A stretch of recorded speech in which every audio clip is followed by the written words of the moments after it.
አራተኛ ነጥብ እህታችን ሴት ልጅ ከተወለደች ጀምሮ ጸጉሯን አንድ ጊዜም ሳትላጭ ማሳደግ እንዴት ይታያል? ይቻላል ወይስ አይቻልም? ካልተቻለ አሳድጋው ከሆነስ ምን ማድረግ ነው ያለባት?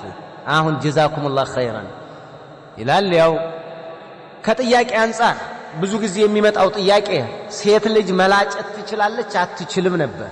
ያው አሁን ደግሞ የመጣው ጥያቄ ያው ተገልብጦ መላጨት ይወጅብባታል ወይ ግዳጅ ነው ወይ ካደገስ እንደት ነው የሚለው። ለማንኛውም በዛንኛውም ይምጣ ጥያቄው መላጨት አለባት የለባትም ወይንም ደግሞ መላጨት ትችላለች አትቻልም ቢሆንም የሁለቱም ጥያቄ በአንድ ጊዜ መልስ የሚያገኝ ይመስለኛል بإذنillah።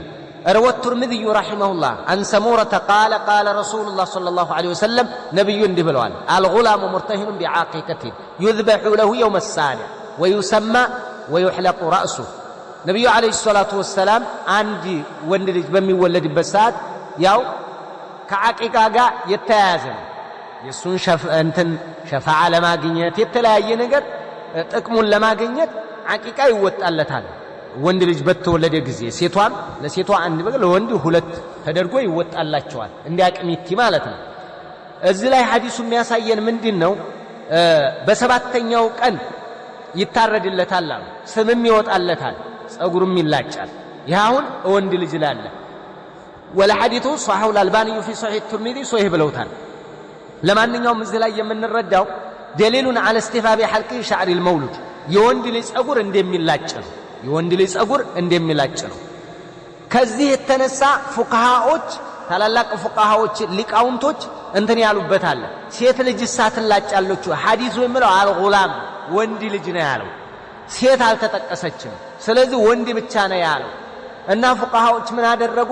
فذهب المالكية والشافعية إلى أنه يحلق رأسها እሷም ትላጫለች ብለው ወሰዱ።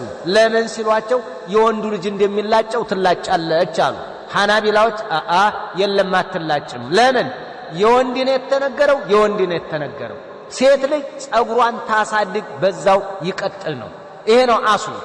ባይሆን አንድ የተዘገበ ዘገባ አለ በይሐቅ እየተናገሩ ፋጢማ የልጇን የሐሰንን የሁሰይንን የዘይነብን የኡሙ ኩልሱምን ጸጉር ላጭታ መዝና በሱ ልክ ብር አውጥታ ሶድቃለች የሚለው ሐዲሱ ضعيف ነው። ይሄ ضعيف ነው። ስለዚህ ምንድነው የምንለው ማለት ነው? አትላጭም ሴት ልጅ አትላጭም። واحتج الحنابلة بأن الأصل النهي عن حلق شعر المرأة ሴት ልጅ እንዳትላጭ አስሉ ይሄ ነው። ሴት እንዳትላጭ የሚከለክል ሐዲስ አለ። መላጨት የለባትም። حتى ራሷ ሐጅ ላይ ምንድነው የምታደርገው? ቀስ እኮ ነው የተወሰነ ነገር ነው የምታሳጥረው እንጂ አትላጭም። ስለዚህ መላጨት የለም። ሕፃኗም አትላጭም። ወንድ ልጅ ላይ ብቻ ነው የሚያጠው። ይሄ ነው ያለው። ይሄ ነው መቀመጥ ያለበት። ያንኛው ሐዲስ ضعيف ነው።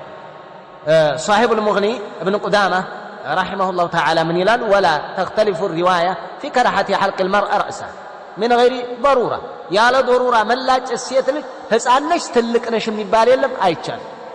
قال أبو موسى الأشعري رضي الله تعالى عنه رضي الله تعالى عنه قال رسول الله صلى الله عليه وسلم سل النبي عليه الصلاة والسلام እንዲህ ብሎ የተናገረበት አለ። ነብዩ አለይሂ ሰላም አነ በሪኡን ከማ በሪአ ረሱሉላህ ሰለላሁ ዐለይሂ ወሰለም አው በሪአ ረሱሉላህ ሰለላሁ ዐለይሂ ወሰለም ሚነ ሷሊቀቲ ወልሐሊቀቲ ወሻቃ።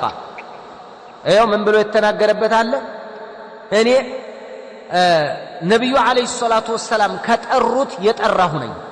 ነብዩ አለይሂ ሰላቱ ወሰላም ድምጿን ጮክ አድርጋ ከምታለቅስና ጸጉሯን ከምትላጭ የጠራሁ ነኝ ብለዋል። ሐዲሱ ሙተፈቅ ዐለይህ ነው። ስለዚህ የሚያሳይ ምንድነው? ጸጉር መላጨት ለሐዘን ብቻ ሳይሆን ሴት ልጅ ጸጉሯን መላጨት የለባትም ለዶሩራ ካልሆነ በስተቀር እንጂ የለም። ይሄ የለም። ስለዚህ አስሉ ነህይ ነው። በልጅነቷም ትልቅ መሆና ነህይ ነው አስሉ። በአስሉ ነው የሚቀጥለው። ይሄ ነው ሐዲሱም ደግሞ ወንድ የተናገረው ወንድ ልጅ ይላጫል፣ ሴት ግን አትላጭም የለም ነው። ይሄንን በዚህ ላይ ነው የምንይዘው። ወከذلك ሌሎች ታላላቅ ሊቃውንቶችም وروى الخلال بإسناده عن قتادة عن عكرمة قال نهى النبي صلى الله عليه وسلم أن تحلق المرأة رأسها قال الحسن هي مثلى حسن البصري እንደው مثلى ነው ይላሉ። እንደመቆራረጥ ሰውነትን እንደመቆራረጥ እንደዛ مثلى ነው የሚለው ኃጢአት ነው። ተግይር ለخلق الله ነው አይቻልም። ሴት ልጅ አትላጭም ኢላ ሊضሩራ ካልሆነ በስተቀር እንጂ የለም ነው። በዚህ ነው የምትይዙት። ወላሁ አዕለም።